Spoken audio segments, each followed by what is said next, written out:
Welcome to the stream, everybody. Direct Sports Daily Podcast, Episode 8. Okay, you ready to start recording? Okay, 3, 2, 1. You're listening to Direct Sports Daily, your source for a fresh new take on all the latest headlines from the world of sports. And now, here's your host, George Bennett, featuring special guest, DSD lead correspondent, Robert Gluck. Welcome to the show, everybody. We have one more night in the NBA regular season, and then it's all said and done. But before we get into that, I'm going to talk about baseball a little bit. Even though baseball's just started, we're waiting for that to gear up. We got Rob on today. And basically, I was waiting to talk about this until we got him back on the show. But yesterday, my latest blog just came out. The MLB sucks. Rob, you had the chance to read it. What are your initial thoughts on it?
In the blog post, I mentioned a lot of different things.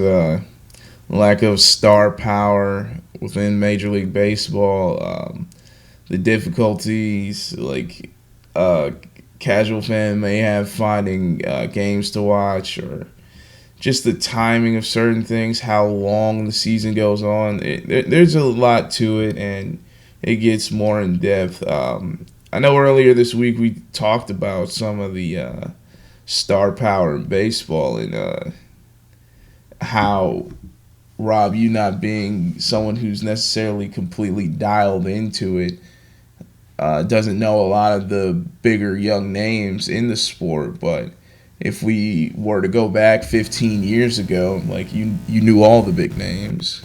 But sorry, that stupid cord again. I'm producing a ton of static. I need to just get a new one, but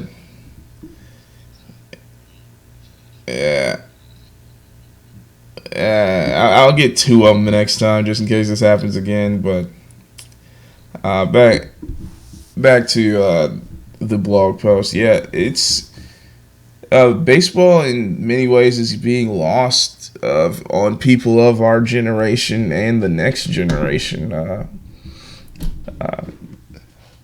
One more name I want to throw at you. Are you familiar with Marcus Stroman?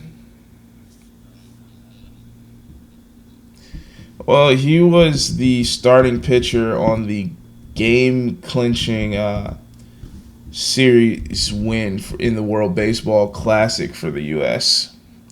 And there was a ton of controversy surrounding him because he is of Puerto Rican descent, and a lot of people thought he should have been playing for the Puerto Rican team, but he instead played for Team USA and pitched a hell of a game out there for us. And the U.S. won its first World Baseball Classic. And it's one of those things. A lot of people weren't even familiar that. I'm sorry, not familiar. Weren't even aware that the World Baseball Classic was even going on. Were you one of those people, Rob?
Yeah, I always tell people my favorite hockey team, sorry Red Wings, is definitely Team USA.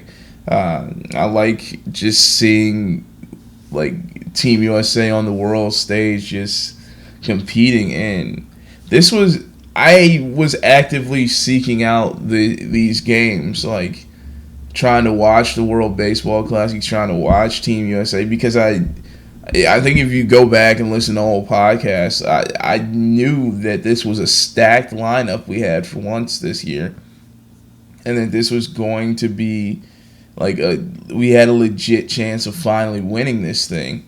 And when we did, I tweeted out we finally took our game back. And baseball has always been our thing. Lately, we've had a influx of Japanese and Latin American players, and because of that, a lot of people thought the talent level of American players was never going to come back. Well, it's come back in full force.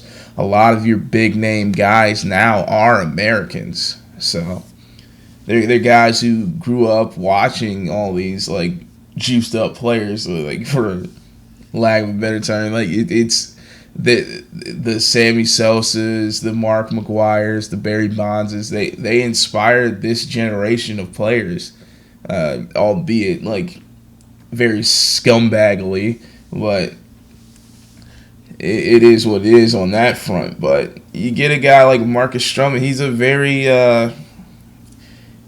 very interesting story that wasn't covered too much. Because his mother is Puerto Rican, he was eligible to play for Puerto Rico, but he was born and raised in New York. So he's I'm play for Team USA, and I don't even understand why Puerto Rico gets a separate team in these kind of things. I mean, they're United States citizens. I understand them wanting to like represent like where they come from, but like there's no like team Michigan like I could go play for or something like that. Like you're probably right on that one, but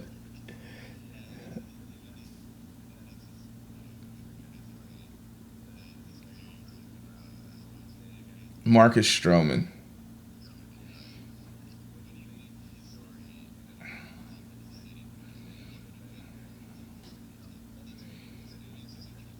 It wouldn't have been a huge deal if it was somebody else. If it was even somebody on like a Damian Lillard level in the NBA, like it would have been getting coverage all over the place.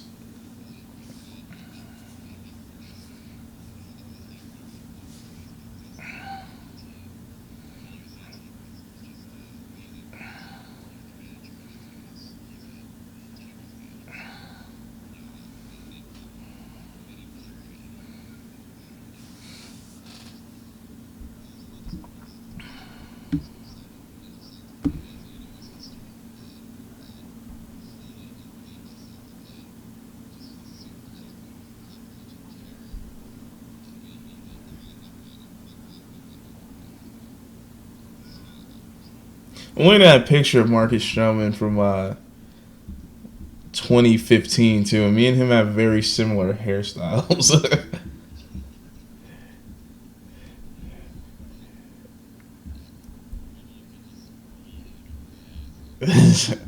Somehow I don't think I get away with that. They go up there and see me throw a 20-mile-per-hour fastball, and then we go like, "What? This guy's got a dead arm."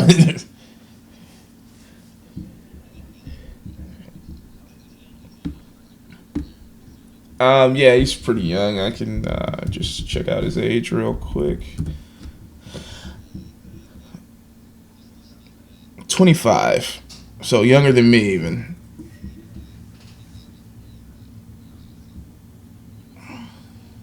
Yeah.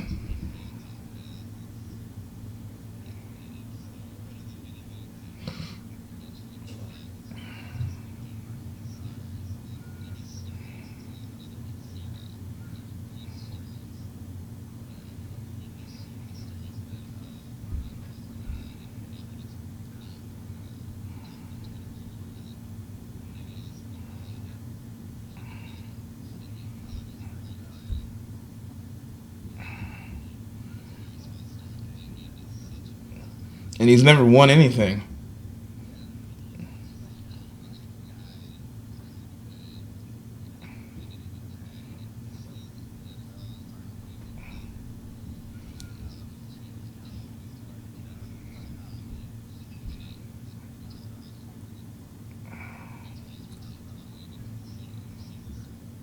Yeah.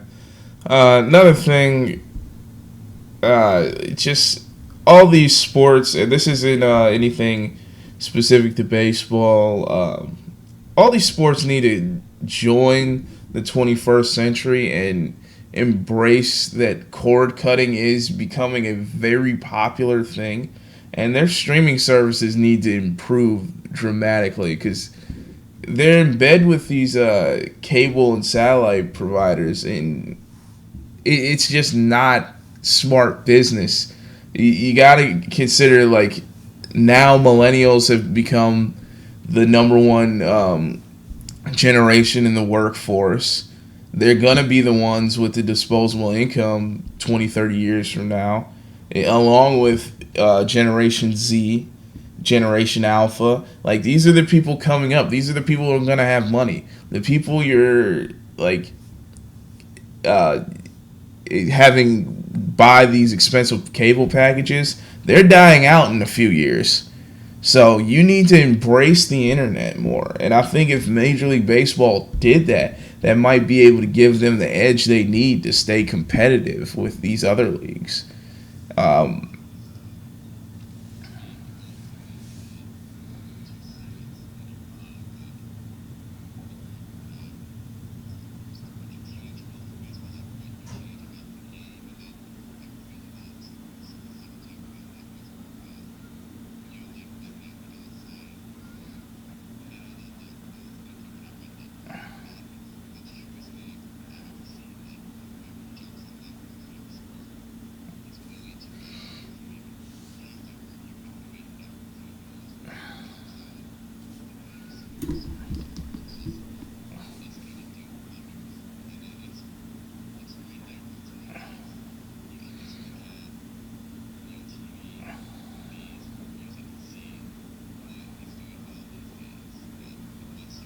It's definitely the streaming services.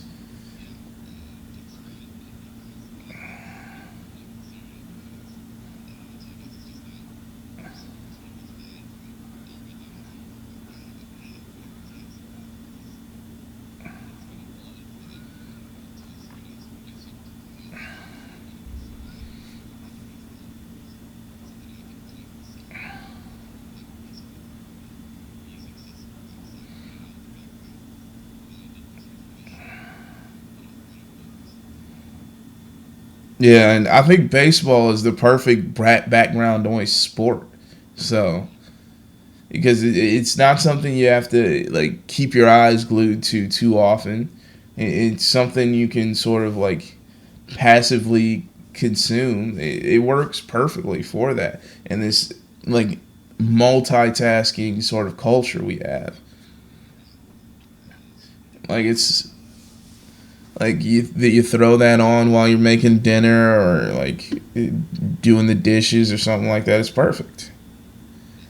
And just speaking of you personally, Rob, how many of your nights are spent watching sports versus just like turning on Netflix or HBO Go or something like that?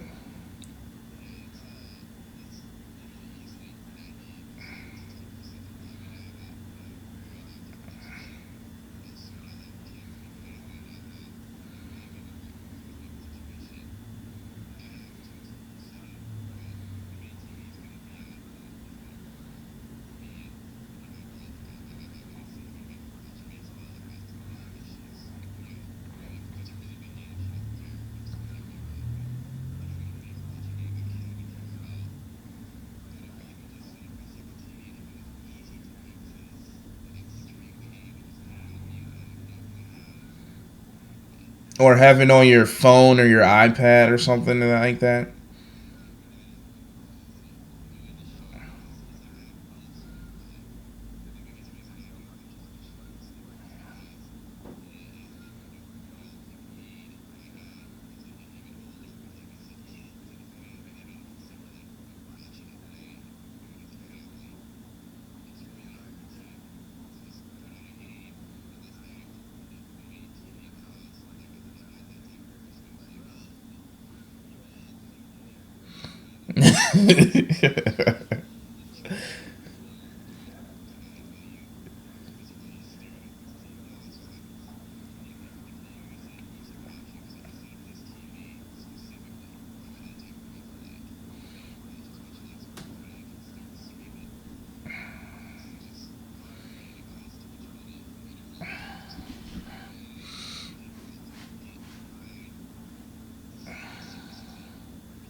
Yeah.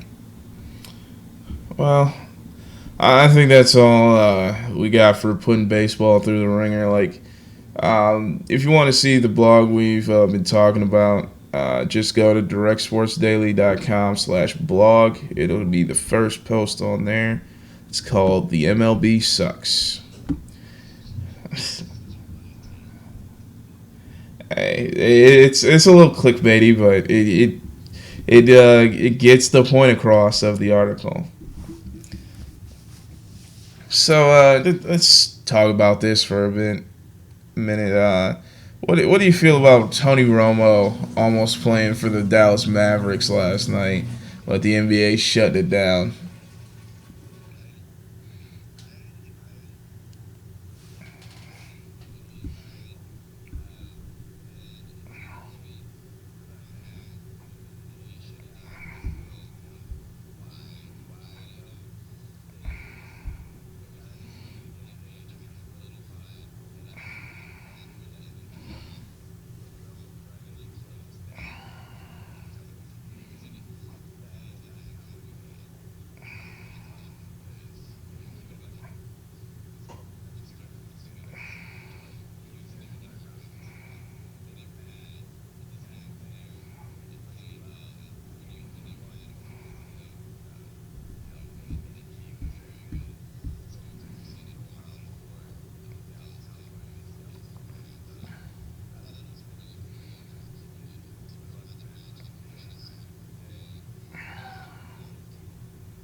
Yeah, I thought we all missed out on an opportunity for some good, honest fun. I'm surprised, like, it's Tony Romo that gets this opportunity, though. Like, I don't understand that. Like, there have been plenty of great players who have never gotten this kind of opportunity. Like, you never saw Troy Aikman suit up for the Mavericks or anything like that. And I just find it kind of weird that it's him. Like, Michael Irvin. There's a lot of guys you could have picked from. Emmett Smith, the all-time leading rusher. Like,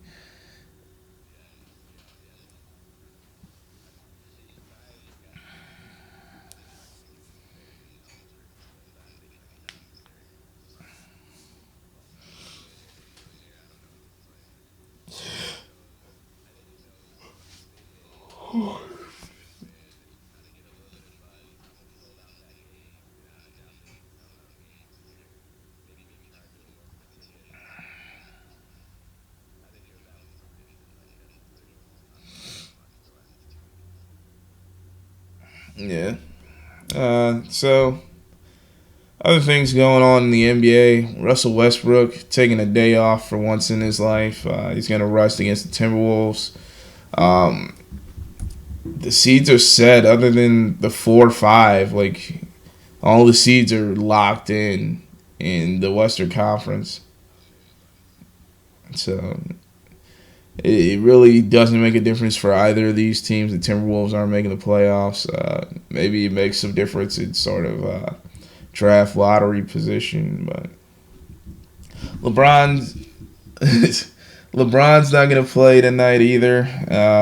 Apparently, he hasn't played in a last regular season game since like 2007 or something like that. So, well, he's always on a team that's locked up, like the number 1 or 2 seed. So, looks like they're pretty much like saying Boston, hey, you can have the first seed. We don't care about it that much anyway. Um, the Palace of Auburn Hills is about to have their last game, which transitions into our next topic.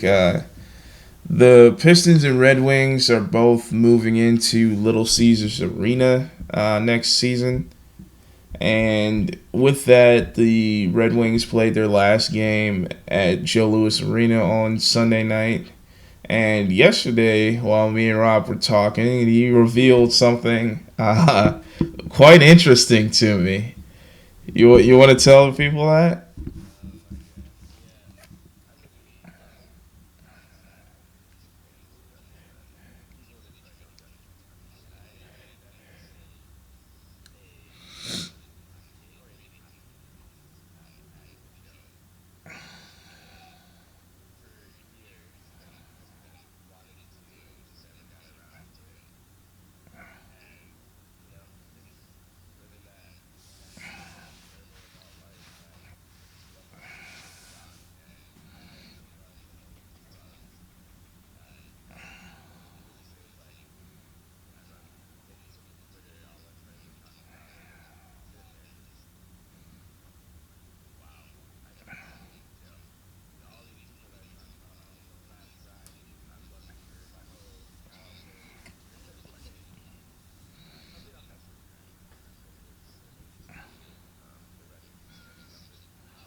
Yeah. We'll have to get you to a Wings game at Little Caesars at some point. Because I tried to explain this to all of you guys yesterday when we were having this conversation at work about you not ever going to the Joe. Live hockey is the absolute best. Um, I position hockey as like a distant fourth in terms of my favorite sports. Obviously, it goes pretty much in terms of the popularity of them. It goes football 1, basketball 2, baseball 3, and then hockey's sort of a distant fourth. Maybe even I might even put tennis at fourth, to be perfectly honest. But hockey is definitely number one for me to watch live. I love live hockey. It is on such another level compared to the other sports, and it's the excitement is astounding. I know you and I have talked about. We've had this long-standing plan to go to a Michigan hockey game for like 2 years now, and things just keep coming up. So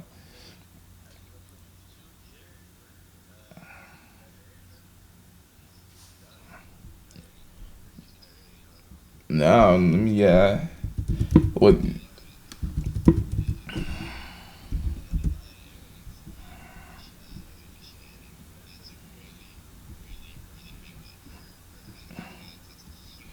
Oh yeah, this just came out yesterday.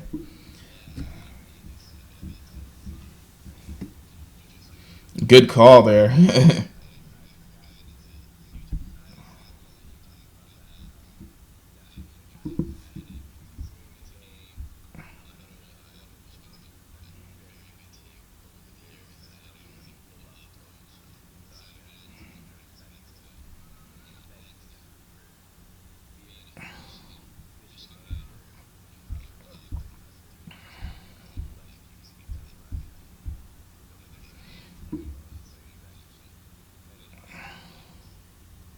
I mean, I think you're speaking too highly of my like Michigan hockey knowledge. I'm not as familiar with them as I am the Red Wings. But yeah, I know he's been coaching the Wolverines for I think it says 33 years now. So um, he's a guy who played for Michigan. So you gotta have a Michigan man coaching Michigan hockey, I guess. uh, yeah, he's a guy. He played some time with the Wings back in the '70s, but it's pretty much the end of an era. He's sort of been there as the transition was made into Big Ten hockey.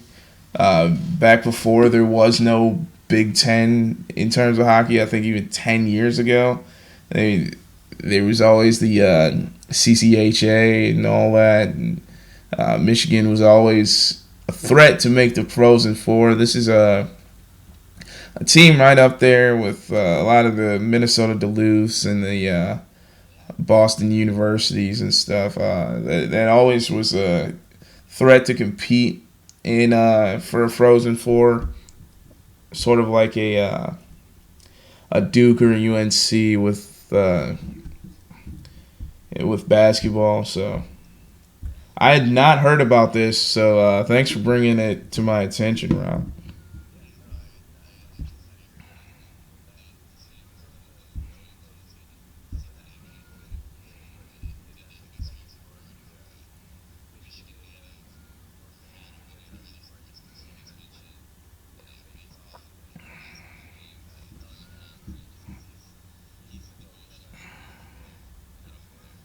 Yeah.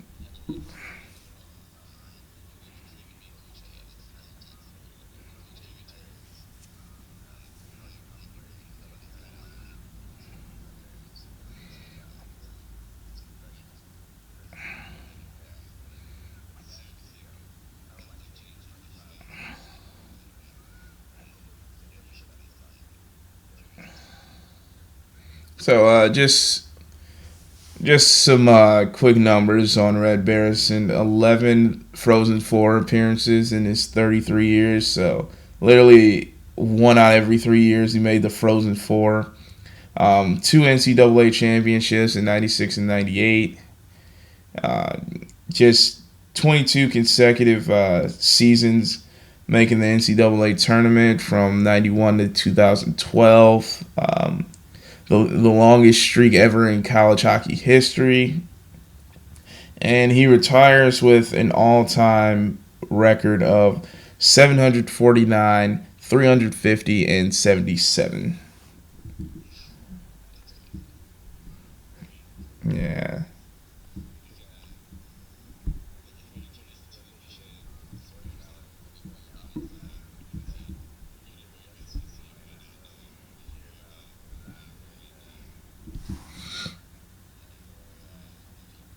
DJ Wilson. I did not hear about that either. I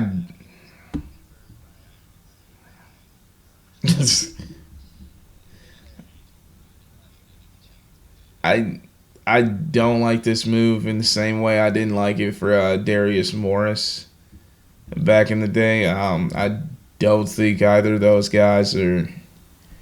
I think their stock's only going to go up. I look at a guy like Karis LeVert, a guy who stuck around a little longer and was able to develop in Beeline's system a little more.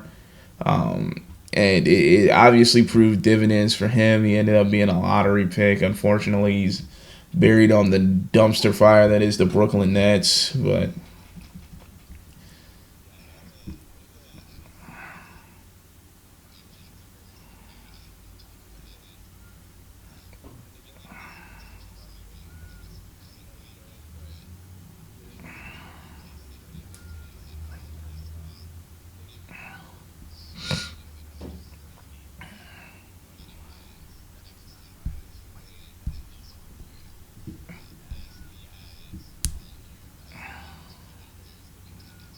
yeah,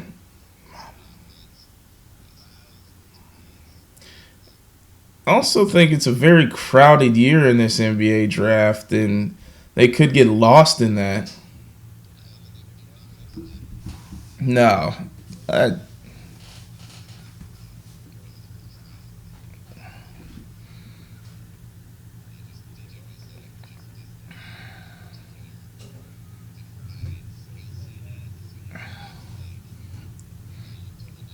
he's he's such a project if you take him.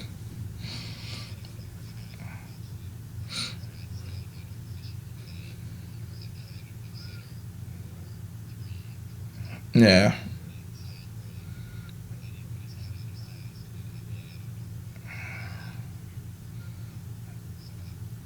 Uh, Sticking with the Michigan theme, a report has come out that the Steelers love Jabril Peppers, which I don't find surprising at all. I don't know if I've brought it up on the show, but I've definitely thought of the sort of Troy Polamalu comparisons because he essentially was Michigan's Troy Polamalu, a guy who was just all over the field, and in that Dick LeBeau defense, I feel like he could thrive. Well, what do you make of that, Rob?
I also misspoke just now. I had forgotten Dick LeBeau had left the Steelers and he moved on to the Titans. I meant Keith Butler.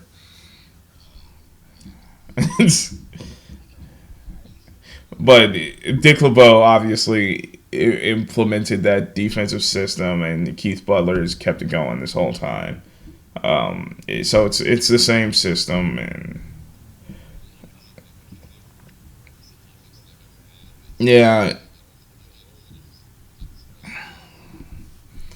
It's clear they don't need much help on the offensive end. Maybe drafted an heir apparent to Ben Roethlisberger because I know he was going back and forth about retirement all off season, and he's making the decision to come back.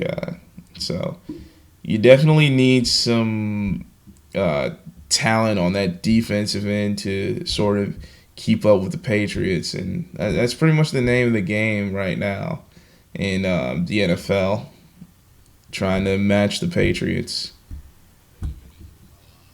Yeah,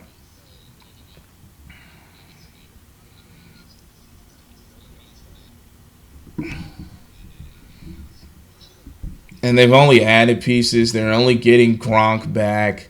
They brought back the linebacker. What's his name again? Oh God. Yeah, Dante Hightower. They went and got a Stephon Gilmore, a Pro Bowl cornerback.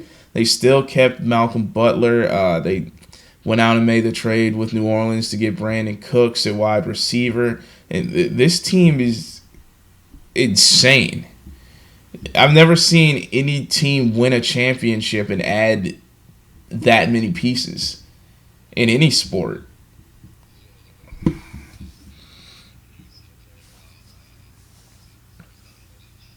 Yeah.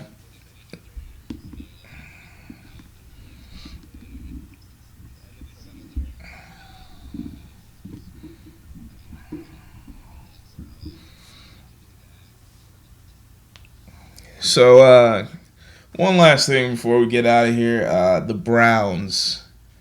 They're apparently trying to decide between Mitchell Trubisky and Miles Garrett. Which way would you go, Rob?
Same school too.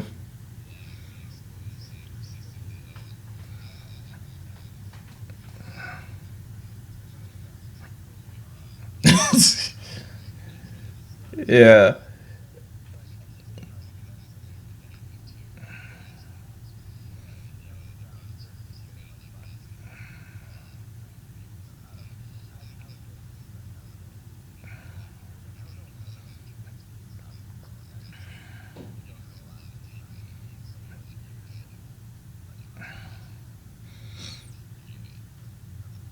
I definitely don't like Trubisky in Cleveland.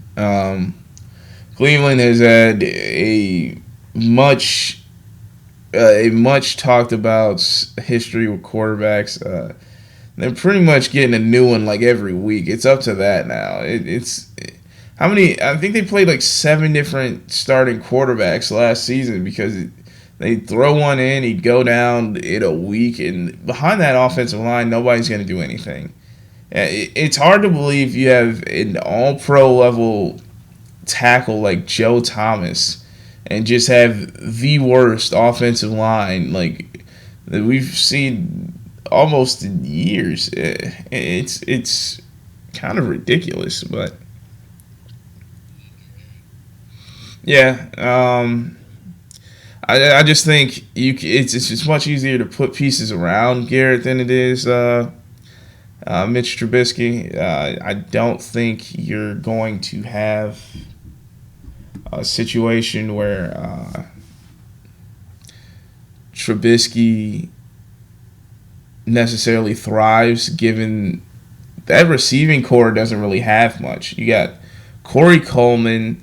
There's always talk about what's his name coming back, Josh Gordon, and you lost Terrell Pryor in the off season, so I don't know if you're expecting anything out of him. So What did you? I mean, I know we're wrapping up here soon, but what did you think? I heard rumors of trading down. Do you think that's a solid option, or do you think you should maybe just jump on Garrett because he seems to be a pretty solid piece? I've never seen trading down work out for the Browns. They traded down when Julio Jones was on the board, and how did that work out for them? Oh yeah. Can we name any of the players they used with those picks? No, not Julio Jones. That's all. Yeah, so I think Myles Garrett, while I don't think he's that transcendent talent that is number one overall pick worthy, I feel like very few people are. So yeah, we'll see. The draft's coming up, I think, 2 weeks from tomorrow? 2 weeks from, oh yeah, I think it will be. Yeah. You hear about this Dortmund bus crash? No, I saw a scroll with something about Dortmund, and I'd missed it, and I haven't seen it come back. I don't know anything about it. What? Apparently there were like explosions near the team bus. So, pretty scary there. Yeah, hope everything's okay. I'm also not exactly sure your audio was coming on the live stream this whole time. Wait, really? Yeah. Am I just looking like crazy first? So it's recording kind of weird. I mean, it when I played it back, it sounded like a little quiet. So hopefully, no, it's I don't think I had it on in OBS. So maybe it's just me looking like I'm talking to somebody mouthing this whole time. I'll go back and look at it on the video. And if that's the case, that's the way Mondays was too. Oh well, like I said, we are running. This is top notch stuff, right? We're everyone's got to be patient. We're new. We're figuring stuff out. So, you got anything else you wanted to mention today, Rob?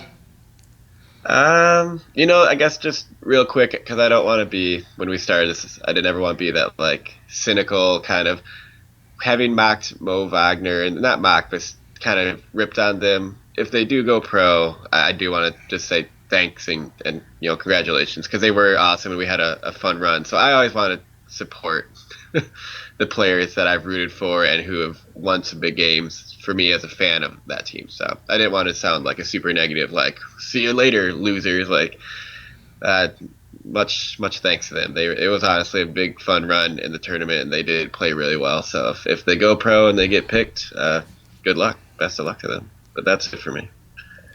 Oh, yeah. No, I'm just looking at the Nets. Apparently are going to bench 6 players tonight against the Bulls. I don't know how they're going to possibly win without those guys. They seem like key contributors to all their wins that they've had this season, you know? The Nets? Yeah. Man, if they're not playing their 6 best players, like, who are they rolling out there then? I guess you and me are probably going to suit up for them tonight. I did I got a phone call. It was probably the Nets. I assumed it was a bill collector, but it's definitely God, I don't even know. Is it still that Russian guy who's their like GM? I don't think so. I think he's gone. All right. Well, whoever it is, it's probably Colin. So you might see us on TV tonight if you're, living in the Brooklyn area. You watched some bad basketball this year. You are. I mean, I forget. Like we make fun of ourselves as Pistons or Lions fans, but can you imagine turning on FSN, FSN Brooklyn, and watching the Nets play a game? There's got to be some guy out there who's just doing that. That's his life. He's just a Like, diehard Nets fan, just watching every single one of those games. like, I mean, I'm a pretty big basketball fan, and I watched like 10 Pistons games. I could imagine watching more. And God, if there's a guy out there just rushing home from work, like I can just see him mad at work, like I gotta get out of here, guys. Like, no, I'm leaving. I don't care. The Nets are on. Like, what do you gotta find a new team, man. You got to Like, rethink you can't. like every life decision that led to that moment. It's just, man, I gotta keep that in perspective when we complain about being Pistons or Lions fans, or we don't gotta deal with that. Dumpster fire is the best term ever.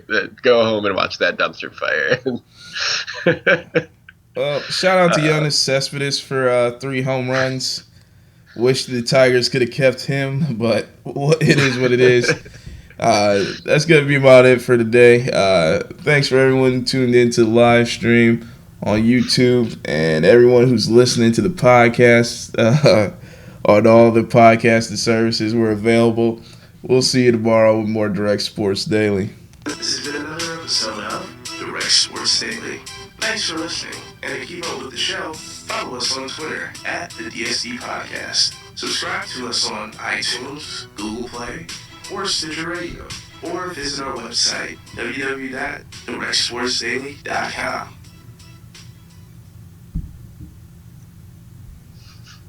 Damn, just unloaded on the Nets in like 2